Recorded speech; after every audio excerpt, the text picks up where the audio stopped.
I'd like to thank Hettich America for providing me with these nice working samples of the Hettich Quadro 4D. The Hettich Quadro, like you see right here, has some really nice no-tool adjustment features. For example, on the drawer box, the front fixing clip, which is loaded in there, has a really nice side-to-side adjustment. There's a dial under there that you can turn to move your box to the left or the right. That's one feature. Another one is there's a slide bar, and the slide bar is set at the 0 so that when you put the box in, you can adjust it up. But it is factory preset at 0. And then in addition to that, you have an in and out feature built into the drawer slide. It's not part of the front fixing clip. Now in the back of the drawer box, there's also a device which is called a tilt adjuster. This tilt adjuster on the back of the box makes it possible for you to lift the back of the box up and down like this. Now that is a really nice feature, because if you have some tall drawer fronts, sometimes getting a tilt on that drawer front is pretty important. Another thing that this tilt adjuster on the back of the drawer box, it makes it so that you don't have to drill a hole in the back of the box. You don't have to consider that. This is really a nice feature here. Another difference here when you're using this is your notch in the back of the box has to be a minimum of 35 millimeters. The Quadro 4D can be mounted, side mounted. Well, here's the runner right here, so you see all the holes that are provided in this runner to make a side mount application. But the runner can be attached with a rear mounting bracket too. If you're doing a face frame and you want to use a rear mounting bracket, the rear mounting bracket comes as a two-piece thing, and it mounts into the drawer runner. Well, once you clip this into the drawer runner, this second piece, it's locked in there pretty good. You can get it out, but it's a struggle to get it out. Still, I like this rear mounting clip, because now this slides onto the runner and gives you some nice control when you're putting this rear mounting bracket on the back of the drawer runner.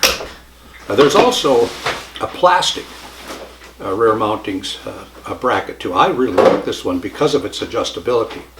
And as it was with the metal rear mounting bracket, it's a two-piece thing. And again, when you put the clip, this plastic piece, into the drawer runner and slide it on there, that thing, it clicks in there, and it's in there hard to get out once it's in there. But still, like with the metal one, once you put that on here, now you have, it's really a nice smooth application with the runner there. I kind of like that rear mounting application. So let's get into a discussion on this Quadro 4D with three-way adjustment on the front and up and down on the back. We're going to discuss it with an inset box like this one right here, and we're going to discuss it with an overlay construction like this one. I removed the drawer runner from the working sample, and so what we'll do now is we'll examine some of the features of the Hettich 4D drawer runner. The runner length is 15.5 inches long, but as I said, it's designed for a 15-inch wooden box. So let's look at some of the nice features. Here's your soft close mechanism here. You have the side mount capabilities. Look at this piece right here. This dial right here is what you use to adjust the drawer front in and out. Now you can possibly see it right here, how this thing moves backwards. This piece, the black piece right here, pushes against the box and pushes it forward or brings it backward, and gives you that in and out adjustment. That's such a nice feature of this slide. Take a look at this rear hook. This is really an innovation that I like. Notice the spring under here. So now your rear hook is adjustable. It gives you some tolerance on your subfront, on your drawer box, so that you can be anywhere between 1/2 inch and 5/8, and it'll work real fine because of this spring-loaded rear hook. I do want to mention about the rear hook that it's real common for the rear hook to require a 6mm hole. This one requires a 10. If you decide to drill the 10mm hole, I recommend that you don't, because the manufacturer provides a really nice rear mounting clip that the hook goes into instead of using the hole. And if you use the hole, you're going to lose your tilt adjustment that's provided by that rear mounting clip. There are dials right here for raising and lowering the drawer box in the back so that your drawer front will tilt. Now let me flip this over so you can better see what I'm talking about. You'll notice, or just take a look right there, and I'll turn the dial and watch that stud come up. I hope you can see that. I hope that's visible. That pushes against the slide and raises the back of the box. Maybe you can see it over here too. I turn the dial and that stud raises or lowers. And that raises the back of the box, and that gives you your tilt adjustment. This is the front fixing clip, and when you buy the front fixing clip, it'll automatically come with these, the spacers. They're an optional thing, and you don't need to use them. I think the best place to use them is if you're using 1/2 inch material, but even then, there's enough a tolerance built into that rear hook so you're not going to have an issue with it. So an optional spacer provided whenever you buy one of these front fixing clips. Now let's take a good look at these front clips. They go under the box, and it requires a 1/2 inch space here under the box for these clips to mount. They mount real easy. There is a jig that is used for drilling that, and here the jig is. This jig has these little holes here, and you set that in the front of the box. Well, let me spin this and let you see how that looks.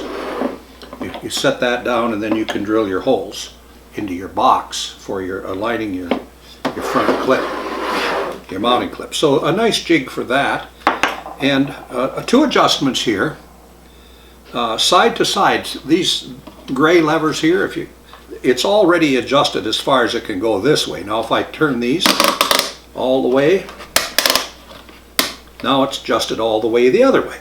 So that's what these are for. These little dials, these gray dials, to adjust left and right on your front clip. And these 2 levers right here, you can see them, they are what raise or lower your drawer box. So here, if you push it this way like that, that's as high as the box will go. You saw these tabs come out. This way, that's as low as you can get the drawer box. And the tabs, watch these tabs right here when I do this. That's what raises or lowers the front of the drawer box. So a lot of adjustability built into these front clips for your drawer box. Let's talk exclusively about just the drawer box, this thing right here. Well, since we're using a 15-inch drawer runner, this drawer runner, it's for a 15-inch drawer box. Guess what? This drawer box is going to be 15 inches long from the sub front to the back, and sure enough, when I measure it, it's 15 inches. That's how you determine the length of the box. Whatever length of drawer slide you buy, that's how long you build this wooden box. Now this one is built out of all 1/2 inch material. I don't like that. A lot of people do, but not me. I don't like it. I'm a 5/8 kind of guy, so I would have 5/8 all the way around. So you can do that. You have to have a 1/2 inch deep here, like this. Now here are some notches in the back of this. You see these notches? I don't know how to hold that up for you to make it easy for you to see. Those notches in the back, 35 millimeters is the specified width of that notch. I got this one at 37. Purpose of that notch is to receive this device. It drops in there like that. and then you don't have to drill a hole in the back of the box. So the notch, 35 millimeters. As I said, this is at 37. It ain't that critical. Don't go less than 35. Not everybody's wondering, but some people wonder how wide to build a box. It's not real hard. It's the important part is how wide is the inside of the box when you're using undermount slides. Simple answer for this product. You take the width of the cabinet opening, and this is the cabinet opening. So when I'm looking at that, let me get a good look here. I'm at 227 millimeters. That's how wide the opening of the box is. 227 millimeters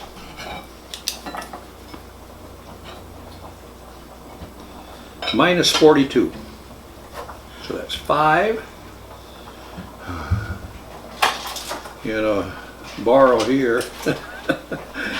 You got 8, 185. So there it is. There's the arithmetic all done. So if I have, what I have here, right, is 227 millimeters minus 42. The inside of this box should be 185. Well, guess what? It's 185 on the nose. Now, then if you want to know what the outside of the box, you add your material thickness here. So you got 185 plus, if it's 5/8 material, you'll add 16 plus 16. That's how you determine the drawer box width. So that isn't very hard either, really. And now, we got the box. We built. You can build it as high as you want. This box can be, you know, it can be just platform if you want it, but it can go really high. And so there is that information. Now, what is the runner setback? So here you're looking at it. The inset drawer front with the Quadro 4D. How do you get it to line up so nice right here on the front where the drawer is on an inset drawer? The math of an inset drawer on the Quadro 4D is very simple. You take the thickness of your drawer front. In this case, we have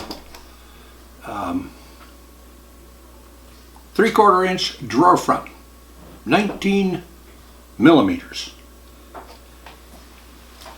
The setback of this drawer runner will be 19 millimeters plus 3.5 millimeters from the front edge of the cabinet to the front edge of the drawer runner, and that will line up perfectly.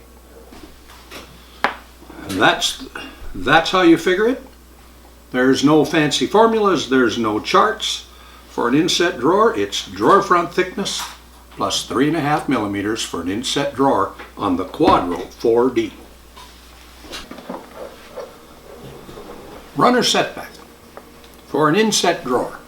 Drawer front thickness plus 3.5 millimeters. Well, our drawer front thickness we determined to be 19 millimeters. And another 3.5 millimeters is 19, 20, 21, 22.5 millimeters. And guess what? 22.5 millimeters is 7/8 of an inch, or right close to that. So we check this out. I've got this square all set up for it, and sure enough, we've got the exact right setback, 7/8 of an inch for an inset drawer. So I grab this inset drawer and we'll slide her into place and see how she lines up.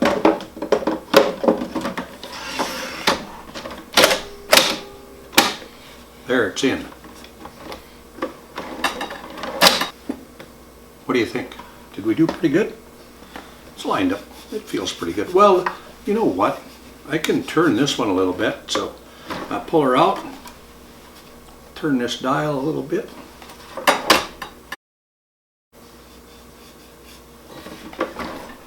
Turn it a little more.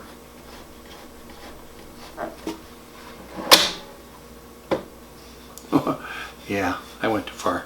But still, that's what you do. Nothing to it. So now we got an overlay drawer front.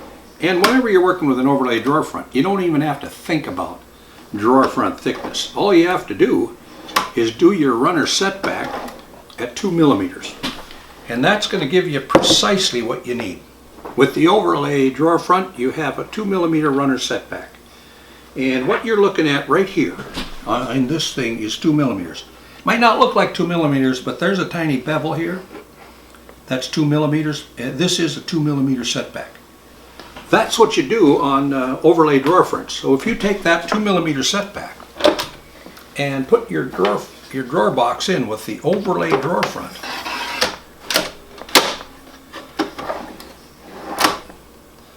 there, and you have a 1.5 millimeter reveal here. So you don't need a drawer bumper.